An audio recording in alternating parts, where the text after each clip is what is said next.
시간 주신 본문의 말씀으로 은혜에 이르길 기뻐하라 라는 제목의 하나님의 말씀을 전하겠습니다. 여러분 아실지 모르겠지만 저는 저희 교회에서 청년부를 담당하고 있습니다. 청년들과 이런저런 이야기를 나누다 보면 이 시대의 청년들이 사로잡혀 있는 많은 생각 중에 좀 대표적인 생각 중에 하나가 두려움이다라는 생각을 하게 됩니다.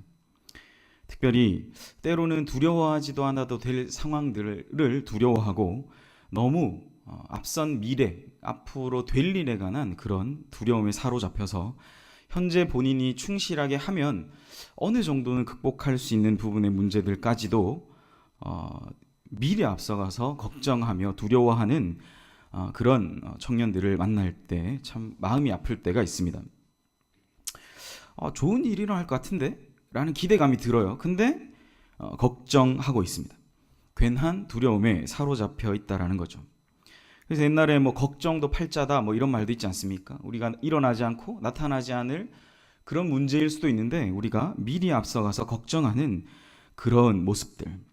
어쩌면 제가 청년이라고 단정지어서 말씀드렸지만 오늘날 현대인들이 당면하고 있는 가장 큰 특별히 정신적, 정서적 그런 특징 중에 하나가 이 두려움, 특별히 이 두려움에 사로잡혀서 살아가는 그런 모습들이 현대인의 대표적 특징이라는 생각을 해봅니다.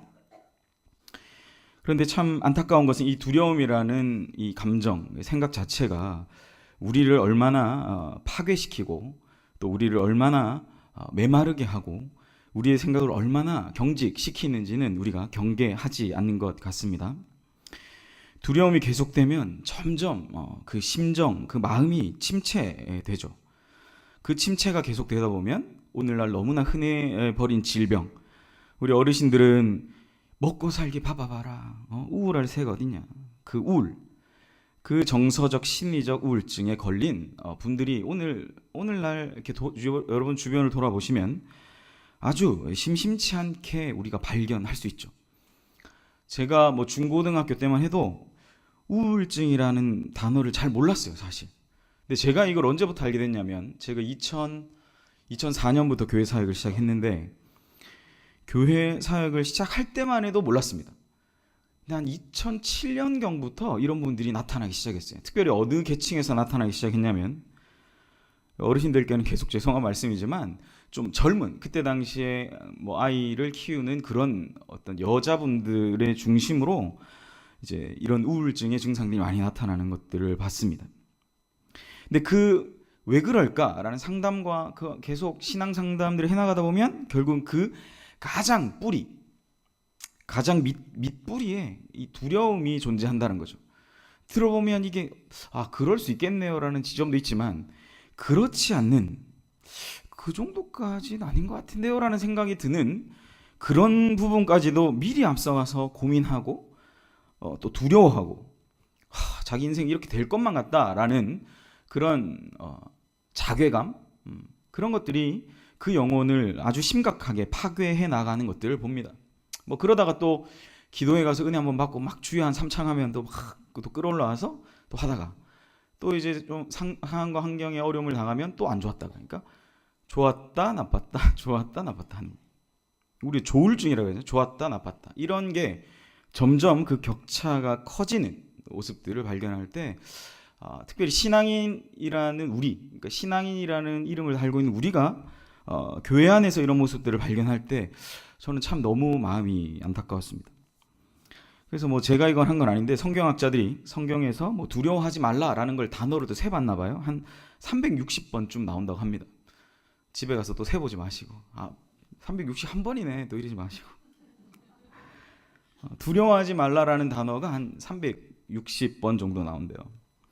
1년이 365일이라는 점을 감안할 때 하나님 기가 막히게 이 숫자를 맞추셨는지는 모르겠는데 매일매일 우리가 그 두려움에서 벗어나지 못하는 인간의 연약함 때문에 하나님은 우리 사람들을 사랑하셔서 매일매일 이 감정에서부터 두려움에서부터 이기는 삶을 살아가라고 한 360번 정도 두려워하지 말라라는 말씀을 주신 게 아닌가라는 생각을 해봅니다. 바꿔 말하면 사람은 매일매일 1년 365일의 이 시간 속에서 두려움과의 치열한 투쟁을 하며 살아가고 있다라고 할 수 있겠죠. 사랑하는 여러분 어떠십니까? 여러분 안에는 어떤 이 두려움에서 자유하세요?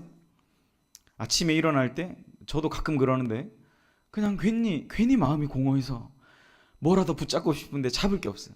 혼자 살거든요. 벽 붙잡고 이렇게 있을 때도 있습니다. 불쌍하게 보지 마시고. 그러다가 또 사람 만나고 청년들 만나고 제가 만나는 성도님을 만나서 또 이야기 나누다 보면, 그러니까 저는 그걸 극복하는 게 관계예요. 관계를 통해서 많이 극복합니다. 혼자 있잖아요. 벽 잡고 벽을 막 박박 긁다가 뭐 손톱이 빠진 적은 없는데, 그러니까 힘들어요. 그냥 혼자 있으면. 저는 그렇더라고요. 근데 하나님이 제게 주신 분들, 또 아픔을 공감하는 분들과 저는 이야기를 함께 나누고 관계를 맺어가면서 이 부분들이 극복되는 것을 발견합니다. 사랑하는 여러분, 주님을 믿는 우리 하나님의 백성은 믿음이 없는 사람들을 이러면서 달라야 되죠. 믿으십니까? 여러분, 괴로울 수 있어요. 두려울 수 있죠. 심리적으로 뭔가 쫓기듯이 살아갈 수 있습니다. 우리가 똑같아요. 왜?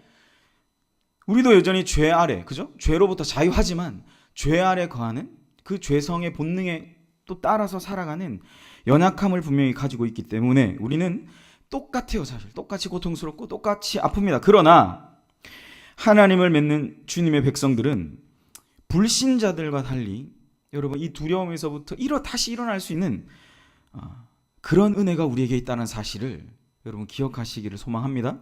오늘 그래서 제가 설교 제목이 그거예요. 은혜에 이르길 기뻐하는 것. 여러분, 이게 바로 이 모든 우리에게 당면한 삶의 상황들을 이렇게 뚫고 나갈 수 있는 그러한 은혜가 되는 줄 믿습니다. 매일 아침 눈을 뜨는 게 두렵고 하루하루의 일상을 살아가는 것이 두렵다. 여러분, 그럴 때 그 두려움으로부터 하나님의 말씀을 붙잡고 이겨나가시는 복된 저와 여러분 되시기를 간절히 소망합니다. 오늘 말씀을 통해서 오직 우리는 은혜에 이르기를 힘써야 할 것입니다. 모든 우리 안에 잔존하고 있는 두려움들을 일단 주님 앞에 다 내려놓고 말씀 앞에서 날마다 이기며 나아가시는 저와 여러분, 그리고 우리 다가온 한 주간 되시기를 간절히 소망합니다. 첫 번째로 오늘 본문에서 우리가 은혜에 이르기에 힘쓸 때 우리가 힘써야 할 것은, 은혜에 이르기에 힘써야 하는 것은 바로 쓴뿌리를 제거하는 것이다 라고 본문은 얘기합니다. 오히려 이 쓴뿌리를 얘기할 때는 두려워하라라고 본문은 얘기하죠. 매주 이게 어쩌면 제가 두려워하지 말라 그랬다 또 두려워하라 그랬다가 저 젊은 인간이 앞에서 뭐 하고 있나 그랬지만 또 이게 약간 오늘 본문은 두려워하라라고 강조한다는 거죠. 매우 이중적인 것 같지만 두려워하며 경계해서 두려움의 상황을 극복하라라고 오늘 본문은 말씀하고 있다라는 것입니다. 15절을 읽어보면 너희는 하나님의 은혜에 이르지 못하는 자가 없도록 하고 또 쓴뿌리가 나서 괴롭게 하여 많은 사람이 이로 말미암아 더럽게 되지 않게 하며 라고 그렇게 기록하고 있습니다. 본문에는 이 쓴뿌리라는 단어가 나오죠. 잘 여러분 아실 거예요. 쓴뿌리는 우리가 받는 어떤 상처 이런 것들을 대표적으로 생각해 볼 수가 있을 것입니다. 이 상처, 이런 내용들은, 이런 상처, 쓴뿌리라고 표현된 것들은 우리의 몸을, 사실은 우리의 영혼을 하나씩 갉아먹는 그런 나쁜 세포와 같은 거죠. 여러분, 나쁜 세포의 특징 아시겠지만 어때요? 세포가 막 비정상적으로 자라죠. 증식하고 생리적으로 무의미한 조직들을 막 만들어가는 거예요. 그냥 이렇게 막 커져가는 거예요. 이러한 덩어리, 이거는 양성과 악성이 있잖아요. 양성인 경우는 간단히 제거하는 그런 수술만 하면 되지만, 그리고 평생 둬도 그게 별로 문제가 안 되기도 하지만, 악성 같은 경우는 어떻습니까? 급속도로 그 사람의 생명에 치명적인 위협을 주는 형태로 자라나가게 된다는 것입니다. 그래서 제가 의사는 아닌데 의사분들이 그런 얘기를 한대요. 악성적인 이런 나쁜 세포가 우리 몸의 어느 곳에나 생길 수 있다. 그런데 뭐예요? 우리 안에 있는 좋은 세포들이 이것을 이기게 하기 때문에, 저항하면서 이겨내기 때문에 사실 우리가 승리하는데, 만약에 이 비율 자체가 틀어져서 이제 나쁜 세포가 증식하는 것에 더 이상 우리의 몸이 반응하지 못한다면 그것은 더 이상 회복할 수 없는, 우리가 그런 지경까지 나아가게 되는 것을 봅니다. 우리가 이걸 흔하게 본다면 우리 주변에 이제 흔하게 요즘 보게 되는 암으로 고통하시는 분들을 볼 때 우리는 그런 것들을 볼 수 있습니다. 오늘 시대는 암과의 전쟁을 하는 시대라고 말하죠. 수많은 사람들이 이런 투병, 악성적인 이런 세포와 투쟁을 하다가 그렇게 이겨내는 분들도 있고, 또 자신의 목숨이 그렇게 정말 고통 가운데 이제 주님께로 돌아가는 그런 분들을 우리가 보게 됩니다. 어쩌면 여러분, 오늘 우리 본문에서 말하는 이 쓴뿌리는 우리의 마음에 생기는 나쁜 세포일 겁니다. 마음의 암세포 같은 거예요. 우리 마음의 쓴뿌리를 가지고 계속 우리가 있는데도 불구하고 그걸 제거하지 않고, 아니면 제거하려고 노력하지 않고, 딱 바꿔 말하면 제거하려고 정말 하나님 앞에 외쳐서 기도하며 부르짖으며 이걸 해결해 달라라고 우리가 정말 하나님 앞에 절박한 마음으로 매달리지 않는다면, 어쩌면 이건 나 자신을 파괴할 뿐만 아니라 내 주변의 모든 함께하는 사람들까지도 파괴할 수 있는 이런 정말 나쁜 그런 세포라는 겁니다. 한 번 자리를 잡으면 급속도로 커져가고 또 더 커져가서 도대체 우리가 이걸 어떻게 하면 좋을까? 여러분, 우리가 삶에서 그런 상황 만나지 않습니까? 이거 어떻게 하면 좋을까라는 상태까지 너무나 단기간에 나아가게 된다라는 겁니다. 치료되지 않아서 결국은 우리의 생명이, 아니면 우리의 영혼이 죽음의 지경까지 이르게 되는 그 병이라는 거죠. 이 쓴뿌리는 어쩌면 두 가지 형태로 나타나는 것 같아요. 하나는 개인의, 또 하나는 공동체에 나타나게 됩니다. 교회 내에 사악한 영향을 끼치는 이 쓴뿌리가 생기게 되면 교회는 점점 병들어가죠. 교회에 가만히 들어와서 하나님의 백성들의 마음을 빼앗고 우리의 신앙이 굳건하게 서 있게 하지 못합니다. 부정적인 말들과 행동들로 인해서 모든 사람들이 그것 때문에 고통당하고 힘들어지게 된다는 거죠. 결국 이러한 상황인데 어떻습니까? 계속 나아가다 보면 교회가 이제 은혜에서 점점 떨어져. 은혜가 뭔지도 잊어버려요. 그냥 고통스러운 거예요. 교회가, 주님의 몸된 공동체가, 여러분이 가는 구역이, 여러분, 큰 시험에 빠지게 되는 일들이 우리 안에 비일비재하게 나타나게 된다라는 사실입니다. 제가 앞서서도 말씀드렸지만 여러분, 우리 마음에 이런 나쁜 세포, 쓴뿌리들은 생길 수 있습니다. 어쩌면 저를 비롯한 여기 앉아 계신 모든 분들에게 이 쓴뿌리는 있을 거예요. 여러분, 우리의 몸에 상처가 났을 때 재빨리 응급실에 가거나 병원에 가야 하듯이 우리의 이 쓴뿌리는 몸에 난 상처하고는 달라서 겉으로 표현되지가 않아요. 누가 아냐? 내 자신이 잘합니다. 내가 그냥 묻어버리면 그냥 넘어가는 거예요.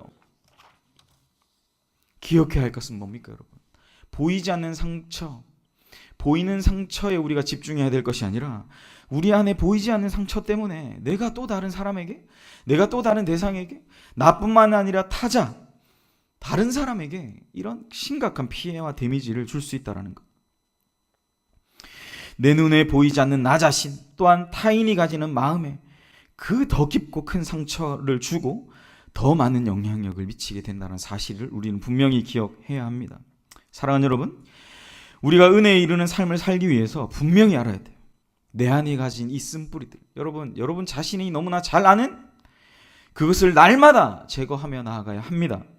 주님 앞에 이 주님의 몸된 교회가 진정 여러분 새롭게 되고 변화되고 나 자신과 타자가 가지는 이 마음의 쓴뿌리들이 온전히 날마다 이것이 뽑혀지고 제거될 때 여러분, 참다운 우리 공동체와 나 자신의 회복이 일어나게 될 줄 믿습니다. 만약 우리가 제때제때 이 쓴뿌리들이 제거하지 않는다라고 말할 때 여러분, 자리를 잡아버려요. 뿌리를 깊이 내립니다. 그래서 오늘 본문이 뭐라고 말해요? 뿌리라는 표현을 쓰고 있다는 겁니다. 땅에 자리를 잡고 자라는 이런 뿌리. 뿌리는 여러분 보입니까? 잡아 뽑아야 보이죠?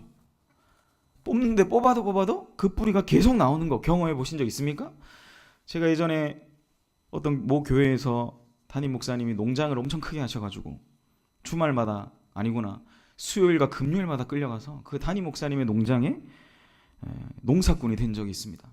고구마 농사를 졌는데 고구마를 뽑으라 그래서 가서 괭이를 들고 파고 고구마를 뽑았는데 고구마만 나오는 게 아니라 파도 뿌리가 깊이 자리를 잡고 있어서 그 뿌리를 뽑아도 계속 나오는 게 정말 너무 힘들었어요. 그리고 어떡합니까? 그 뿌리를 다 제거해야 되잖아요. 그래야 고구마만 갖다 놔야 이게 상품 가치가 생기는 것들을 제가 봤습니다. 뭐 뜬금없지만 뭐 여기 농사 짓는 분 안 계시죠? 존경합니다. 저는 진짜 대단하신 분들인 것 같아요. 정말 저 힘들었거든요. 여러분, 쓴뿌리가 우리의 마음에 뿌리를 내리고 자리를 잡는다. 그건요, 더 깊게 뿌리를 내기 시작한다. 그거는 이제 걷잡을 수 없는 상황이 되더라라는 사실입니다.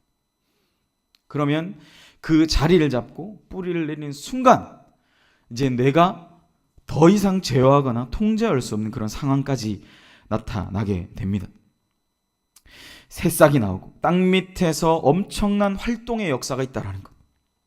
밖에서 볼 땐 보이지 않아요. 하루아침에 생긴 것이 아닌 것. 이 마음의 쓴뿌리 때문에 누군가를 미워하고 미워하는 마음이 지나쳐서 정말 죽이고 싶다라는 마음이 드는 것. 우리의 마음이 허탄한 데로 갈 때 마음에 음란한 마음을 품거나 또한 도둑질을 하는 일들이 여러분 하루아침에 생긴다고 생각하세요? 여러분 그렇지 않습니다. 오랫동안 그 마음속에 쓴뿌리가 깊이 자리 잡아가고 있는데 그거를 절대 뽑지도 않고 이게 전혀 문제가 없어라고 생각하는 단순한 생각 때문에 여러분 그런 일들이 일어나는 겁니다. 2주 전인가요? 여기 강서구에 21살 먹은 아르바이트생을 정말 흉기로 어마어마하게 가격을 해서 그 아이가 아르바이트생이 죽게 되는 그런 사건이 있었습니다. 전 국민이 공분하고 저거 절대 심신미약 이런 걸로 봐주면 안 된다. 막 100만 명이 서명하고 그랬어요. 근데 그 이유가 여러분 뭔지 아세요? 자기가 이제 요즘 청년들이 많이 가는데 이제 PC방이라고 있습니다. 들어보셨습니까? 그 PC방에 갔는데 이제 컴퓨터가 잘 안 됐다는 거예요. 그래서 자기의 시간을 낭비했다. 일단 화가 난 거예요, 이 사람이. 그래서 카운터에 가서 그 아르바이트생에게 1,000원을 돌려달라. 그러니까 자기가 했으니까 돈 1,000원 냈는데 1,000원 돌려달라고 말한 거예요. 근데 아르바이트생이 돌려주지 않은 겁니다. 그거였어요. 34번을 찔렀습니다. 여러분 그런 일들이 그냥 일어나요, 요즘. 그게 여러분 단순히 그 사람이 한 번에 이런 일이 일어난 게 아닙니다. 이미 그 아이의 마음에 자리를 잡고 쓴뿌리가 내려가고 있는데 그거 알지 못하는 그 가운데 이런 일들이 그냥 일어나는 거죠. 요즘 현대인들이 얼마나 쉽게 분노합니까? 여러분 그건 오늘 본문에서 말하는 이 마음의 쓴뿌리, 이미 땅에 자리를 잡고 털을 닫고 뿌리를 깊이 내린, 여러분 그게 제거되지 않기 때문에 여러분 이러한 일들이 너무나 흔하게 오늘날 나타납니다. 얼마나 쉽게 분노해요. 성경은 흰머리, 센 머리 앞에 일어서서 고개를 숙이라라고 말했는데 어르신들이 조금 싫은 소리 했다고 요즘 젊은 사람들 쉽게 분노합니다. 쉽게 폭행합니다. 얼마 전에 거제도에 이런 일이 있었잖아요. 50대 후반에 그 폐지를 줍는 할머니, 젊은 20대 군입대를 얼마 앞두지 않은 그 청년이 그냥 막 구타하고 그 사람을 끌어다가 막 발을 잡고 질질 끌고 다니고 했던 그런 일들이 여러분 오늘 현대인 우리가 살아가는 현대사에 얼마나 비일비재하게 나타나고 있습니까? 여러분 우리가 기억해야 됩니다. 쓴뿌리는 오랜 시간에 걸려서 우리의 마음의 자리에 털을 잡고 뿌리를 내리고 자라나고 있었다는 거예요. 그 뿌리를 뽑아주지 않았기 때문에 여러분 언제요? 그게 이제는 자라나서 정말 악한 열매들이 우리 안에 터져 나오게 된다는 겁니다. 10년이 됐는지 20년이 됐는지 아무도 몰라요. 그렇게 우리의 마음의 쓴뿌리들은 자라나고 있다는 사실입니다. 야고보서 1장 15절 이렇게 얘기하잖아요. 욕심이 잉태한 즉 죄를 낳고 죄가 장성한 즉 사망을 낳는다. 욕심에서 죄가 되고 죄가 더 자라서 이젠 죽음에까지 가게 한다라는 겁니다. 마음에 열등감이 생길 때 그 열등감을 준 대상에 대한 미움이 급격하게 생기죠. 그리고 그 미움은 점점점 자라나게 돼요. 요즘 젊은 사람들은 소위 말하는 부를 가진 사람들에 대한 그냥 알 수 없는 분노가 있어요. 고위층에 있는 그런 분들에 대한 그냥 알 수 없는 그런 분노들이 있습니다. 그냥 싫은 거죠. 전 모르겠습니다. 이것도 어쩌면 우리의 마음의 쓴뿌리라는 생각을 해요. 우리 안에 있는 마음의 상처 가운데 가장 많이 자리 잡고 있는 이러한 것들, 알 수 없는 분노들. 여러분 그건 저는 이 쓴뿌리는 바로 열등감에 의한 상처일 수 있다라는 생각을 해보게 된다는 사실이죠. 중요한 것은 여러분 이 쓴뿌리의 열매가 나 자신뿐만 아니라 나와 가장 가까이 있는 사람과 나아가서는 이 공동체, 이 사회 자체를 병들게 하는 그런 정말 안타까운 결과들을 가지고 오게 된다라는 겁니다. 우리에게 이 고통과 괴로움을 안겨주게 되더라라는 사실이죠. 우리에게 주지 말아야 될, 내가 하지 말아야 할 고통들을 내가 가장 사랑하는 사람들에게 주게 되더라라는 사실입니다. 제가 우리 교회에서는 청년을 담당하지만 앞섰던 교회에서는 이제 교구를 담당했던 적도 있습니다. 부부를 찾아가서 이런저런 이야기들을 나눠요.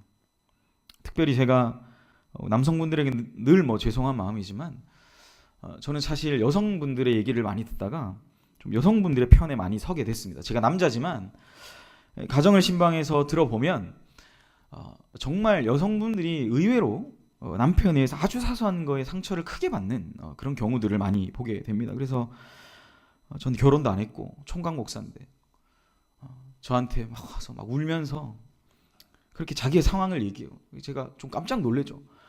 정말 부부가 된다는 건 이런 걸까? 가정을 이룬다는 이런 걸까라는 충격을 받았던 적도 있습니다. 여러분 어떠세요? 여러분 가정은 행복하십니까? 남편들이 그냥 사실 그래요. 그냥 뭐 직장이나 아무튼 바깥에 조금 스트레스 받고 온 걸로 그냥 야! 뭐 이렇게 한마디 했는데 여자는 뭐예요? 그 심령이 그냥 무너지는 거예요. 억장이 무너지는 거예요. 그냥 별말 안 했어. 근데 엄청난 상처를 받습니다. 사랑하는 남자, 여기 계신 모든 중직자분들과 집사님들, 아내를 사랑하시기를 주의 이름으로 축복합니다. 아멘은 안 하시네요. 네. 뭐 사랑하시니까 우리 교회는 사랑할 줄 알아요. 믿습니다. 저 같은 이 솔로들이 가정을 이루려는 마음을 좀 가질 수 있도록 여러분 적극적으로 아내를 사랑하시고 자녀를 사랑하시고 우리 아빠 최고 여러분 그런 가정 되었으면 좋겠습니다. 여러분 그래서 사람에게 여러 가지 질병들이 나타나지만 이건 사랑의 결핍이에요. 뭐 남자분들도 얘기 들어보면 이유가 있죠. 어렸을 때부터 받지 못한 것, 난 경험하지 못한 것. 그런데 가정을 이뤘고 자녀를 키우고 아내를 사랑하며 가정을 이루어가야 되는 거예요. 자기가 하지 못한 것 때문에 자기 아버지에게 그냥 자연스럽게 흘러서 배웠던 것들이 뭐예요? 그 아내에게는 엄청난 쓴뿌리처럼 작용하더라. 쳐다보는 거 하나에도 여러분 정말 아내들은 막 겉으로는 강한 척해도 막 오돌오돌 떨면서 그냥 무너지는 거예요. 그렇게. 저는 어쨌든 신방하면서 그런 가정을 너무 많이 봐서 저는 49대 51로 여성분들의 편을 많이 듭니다. 특별히 남자분들 신방 꼭 할 때 있으라 그러면서 제가 우리 교회에서는 그런 일 없겠지만 교구를 안 하니까 남자분들 만약에 신방할 때 오셨다 그러면 제가 남자분들 되게 많이 뭐라 합니다. 장로님도 많이 혼나셨어요. 우리 교회 말고요. 제가 앞에 교회는 장로님도 막 뭐라 했었어요. 총각이 아내를 사랑하라고 이렇게 막 했던 적이 있습니다. 여러분 사랑이 결핍이죠. 내가 경험하지 못하는 것을 해야 되는 그런 부담이 있습니다. 그런데 저는 그거의 해결점이 뭐냐? 남편에게 늘 그런 권면을 그냥 인정해라. 내가 잘 모른다. 내가 잘 못한다라는 인정해라. 그러면 아내가 더 사랑이 위대하고 그 어머니의 품으로 아내지만 당신을 안아줄 거다. 그게 해결의 시작이다. 왜 그걸 안 하냐? 라는 얘기를 해요. 아멘 합니다. 한 2, 3주 뒤에 물어봐요. 똑같아. 내가 진짜. 쓴뿌리가 그만큼 무서운 거예요. 안 뽑혀 이게. 또 뿌리를 내려요. 제가 본문에는 없는데 사랑하시길 축원합니다. 진짜. 예. 그런 행복한 가정들이 일어나야 돼요. 그래야 그 가정을 보고 얻어가겠어요. 이야 참 예수 믿으니까 저렇게 남편이 변하고 아내가 변하고 자녀가 변하고 할렐루야. 그런 은혜가 우리에게 있어야 된다는 거죠. 우리가 만약 남을 쉽게 미워한다라면 그건 매우 좋지 않은 징조라는 거예요.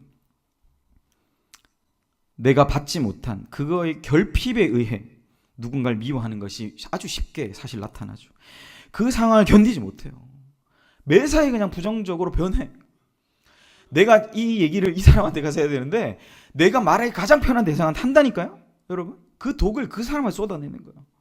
이게 뭡니까? 자녀한테 가고 남자는 아내에게 아내는 남편에게 가는 거예요. 아니 그 얘기를 할 사람한테 가서 하세요. 직장 상태한테 하시지. 내 스트레스 준 사람한테 그 사람한테 가서 말을 못해. 왜요? 입이 있어도 말을 못해. 왜 그렇게 하세요?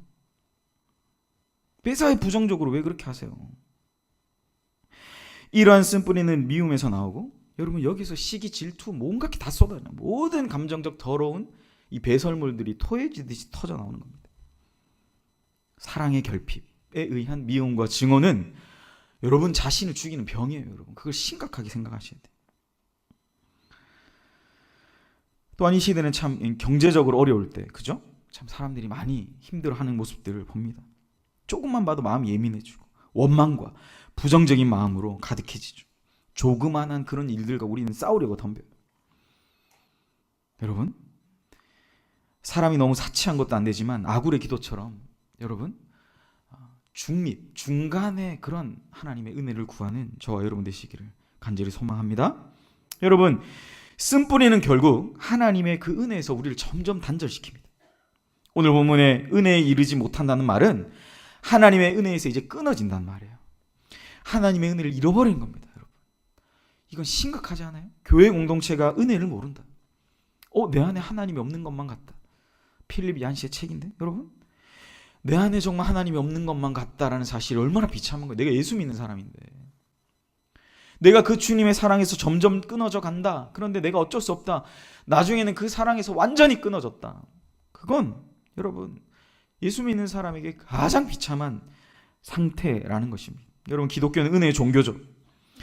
하나님의 형상으로 지원받은 우리 사람은 하나님의 은혜 없이 단 한순간도 살아갈 수 없는 그런 존재라는 사실.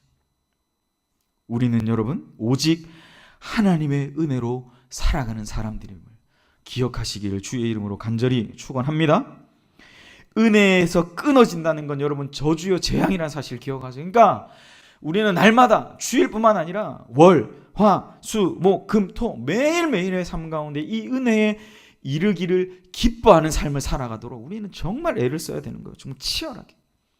어떻게든 은혜로 생각하시고 어떻게든 은혜로 말하려고 노력하시고, 그렇게 해도 여러분 그런 삶을 살아가는 게 결코 쉽지가 않습니다. 여러분, 인생의 기회는 늘 있는 게 아니에요. 은혜는 성도에게 가장 중요한 신앙의 원리죠. 바른 신앙생활은 오직 그 하나님이 부어주시는 은혜로만 가능한 거예요. 내 마음과 내 생각과 내 어그러진 것만 집중할 때 여러분 절대 그 생활, 바른 생활 되지 않아요. 은혜로만 가능하다. 여러분, 그렇기 때문에 은혜에 이르지 못하는 것은 우리가 참으로 어떤 면에서 두려워해야 될 일입니다. 하나님이 허락해 주신 그 은혜의 기회를 우리 놓치지 않기 위해 정말 애를 쓰고 소중히 여겨야 될 줄 믿습니다. 그래서 여러분, 바울이 고린도후서 6장 1절 2절에 이렇게 고백하잖아요. 우리가 하나님과 함께 일하는 자로서 너희를 권하노니 하나님의 은혜를 헛되이 받지 말라. 이르시되 내가 은혜 베풀 때에 너에게 듣고 구원의 날에 너를 도왔다 하였으니 보라 지금은 은혜 받을 만한 때요, 보라 지금은 구원의 날이로다. 여러분, 은혜 받을 때가 있습니다. 그 때에 하나님이 은혜의 기회를 주실 그 때에 은혜를 받아 하나님 앞에 다시 한번 여러분 자신을 쳐서 회복하시고 변화와 정말 새로운 하나님의 은혜가 우리 가운데 넘쳐나시기를 주의 이름으로 간절히 소망합니다. 성도가 은혜가 떨어지면 옛사람의 본성이 튀어나오는 거예요. 신앙이 나태하게 되고 그 신앙은 점점 파국으로 가게 됩니다. 우린 그렇기 때문에 우리가 늘 찬양을 고백하듯이 목마른 사슴이 시냇물을 찾기에 갈급함같이 여호와를 찾고 또 찾고 그분을 갈망하시기를 간절히 소망합니다. 하나님의 은혜를 사모하시고 그 은혜를 붙잡으시기를 바랍니다. 여러분, 놓치지 마세요. 어린아이가 그 어머니의 젖병을 물려주는 그 젖을 꽉 붙잡고 놓지 않으려고 발버둥 치는 것처럼 우리에게 그 하나님의 은혜에 끝까지 붙들려 놓치지 않기를 간절히 소망합니다. 하나님은 사모하는 영혼을 만족하게 하시고 줄인 영혼에게 좋은 것으로 채워주시는 분이심을 우리가 믿어야 돼요. 무엇보다 우리가 두려워해야 할 것은 하나님이 주시는 이 은혜가 마르고 그것으로 말미암아 우리의 심령이 병드는 겁니다. 세상 사람들 말하듯이 돈 떨어지고 몸이 아프고 사람에게 조롱받는 것보다 어쩌면 이걸 두려워하지 말라는 얘기가 아니라 여러분, 이거보다 우리가 더 사실 두려워해야 될 것은 바로 하나님께서 우리에게 베풀어 주셨던 그 은혜가 마르는 것, 그렇게 하나님께 기도하는 일이 막히는 것, 매사에 기쁨이 없고 주님의 말씀을 멀리하고, 여러분 이게 바로 우리가 정말 정작 두려워해야 될 일임을 우리는 기억해야 됩니다. 은혜의 단절은 신앙생활에서 가장 두려운 하나님의 징계입니다. 징계, 여러분. 그러므로 은혜 받기에 힘쓰는 저와 여러분, 지혜로운 우리 연희교회 모든 성도님들 되시기를 간절히 축원합니다. 그러면 그렇죠, 이 쓴뿌리는 도대체 어떻게 제거할 수 있을까? 여러분, 완벽한 제거는 불가능해요. 왜냐하면 우리는 죄성에 가득 찬 불완전함 가운데 서 있는 죄인들이기 때문입니다. 가장 중요한 것은 내 안에 있는 이 쓴뿌리들을 여러분 자신이 정확하게 아는 게 중요해요. 그래야 여러분이 하는 말을 조심할 거 아닙니까? 저도 제일 황당한 게 뭐냐면 자기가 무슨 말을 하고 있는지 모르는 사람들이 있어요. 자기가 앞에서 막 뭐 얘기를 막 실컷 하고 있는데 무슨 말인지 모르는 사람이 있어요. 그게 뭘까요, 여러분? 바꿔 말하면 내 안에 쓴뿌리가 있는데 그 쓴뿌리가 뭔지 모르고 막 앞에서 얘기하고 있는 사람들이 있더라라는 사실입니다. 그러니까 가장 중요한 건 뭐예요? 내 안에 있는 이 쓴뿌리들에 대해 내가 가장 정확하게 아는 것이 중요하다는 거. 그리고 말해야 돼요. 여보, 내가 이런 게 너무 부족해. 당신, 내가 이런 게 너무 부족하다라는 인정. 여러분, 그렇게 서로를 자기 자신 인정할 때 여러분 그 가정엔 정말 은혜가 넘치는 겁니다. 사실을 정확하게 적시하는 것이 너무나 중요한 거예요. 나의 부족함을 정확히 알고 나의 쓴뿌리들이 다른 사람에게 전해지지 않도록, 나의 자녀에게 전해지지 않도록, 이게 저주의 물줄기가 전달되지 않도록 여러분 애를 써셔야 해요. 여러분, 이렇게 우리가 애를 쓸 때 우리 안에 주시는 하나님의 화평이 넘쳐나게 되는 거예요. 오늘 본문 1절이 그렇게 얘기하죠. 모든 사람과 더불어 화평함과 이 거룩함을 따르라. 이것이 없이는 뭐예요? 아무도 주를 보지 못하리라 했습니다. 여러분 어떠세요? 여러분 안에 쓴뿌리를 직면하시고 내가 이러한 자임을 고백할 때 여러분 그 가정 가운데 여러분이 머무는 공동체 가운데 화평함이 임하지 않겠습니까? 나의 부족함을 인정했는데? 적극적인 노력이 필요합니다. 적극적으로 여러분 자신을 인정하며 나아가시는, 부족함을 인정하며 나아가시는 그러한 예수가족, 여러분의 가정 또한 우리 교회 되시기를 간절히 소망합니다. 화평의 훈련을 해나가시는 저와 여러분 되시기를 소망합니다. 주님께서 이 화평을 위해 자신의 몸을 완전히 다 두 동강 찢으셨다는 사실, 오늘 우리 목사님 성찬 예식 집례하시면 늘 반복적으로 나왔던, 여러분 제가 4부까지 다 성찬 집례하는 옆에 있었는데요, 목사님 계속 그 얘기하셨어요. 찢으시고 우리의 물과 피를 다 흘려주신 그 예수를 기억하라. 그게 성찬 예식의 가장 중요한 의미 아닙니까, 여러분? 화평을 위해 자신의 몸을 희생하신 그 은혜를, 그 감사를 기억하며 나아가시기를 간절히 소망합니다. 서로를 용납하고 용서하는 것만을 통해서 화평함 도래하는 겁니다. 말씀을 정리합니다. 우리의 마음의 쓴뿌리를 날마다 없애고 두려움을 없애며 살아가는 방법은 바로 예수님을 닮아 이 화평을 이루어 가는 것입니다. 오직 우리는 그리스도 예수의 마음으로 용서하며 사랑을 구하며 화평함을 위하여 나아갈 수 있다는 사실을 기억하십시오. 빌립보서 2장 5절을 너희 마음에 이 마음을 품으라 곧 그리스도 예수의 마음이니. 용서와 사랑과 우리 주님만 있다면, 저는 그런 것 같아요. 제가 우리 청년들에게 어떻게 하다가 그래 참 그렇게 고생하는 목사님이 되셨습니까? 라는 질문을 받았습니다. 질문들이 참 좋죠. 네. 답변하기 참 곤란하고, 저는 목사가 된 이유는 하나였어요. 정말 교회가 좋았습니다. 정말 밥만 주면, 제가 우리 청년들 그랬어요. 나는 밥만 주면 교회에서 그냥 계속 기도하고 마당 쓸고 막 그러고 싶었다. 저는 정말 그랬어요. 그러다가 어떤 선교사님이 오셔서 너는 목사가 되는 게 좋겠다 하셨어요. 막상 목사가 되고 보니까 이렇게 뒷자리에 앉아가지고 뭘 결정하고 이런 걸 하더라고요. 제가 되게 그게 잘 안 어울리거든요. 저는 좀 앞에 나가서 막 몸으로 뛰고 이런 걸 되게 좋아했는데, 여러분 용서와 사랑, 우리 주님이 우리 삶에 있다면, 여러분 우리의 삶이 여전히 고통 가운데 있어도 내가 정말 교회에서 마당만 쓸어도 행복하겠다라는 생각을 가지게 되지 않겠습니까? 여전히 고통 가운데 우리 가운데 미움과 갈등과 질투가 있다 해도 뭡니까? 우리 주님이 그 찢으신 육체 가운데 열어놓으신 새롭고 산 길, 생명의 길이 있다는 사실을 기억하십시오. 우리의 삶의 목적은 바로 이 예수 그리스도, 하나님을 닮아가는 삶이라는 사실을 기억하십시오. 때로는 우리의 기준을 내려놓아야 될 때도 있습니다. 내가 고집스럽게 이건 나는 붙잡아야 돼라는 것도 내려놔야 될 때가 있어요. 왜요? 우리가 화평함을 이루어가는 그런 자들로 세워지기 위해서.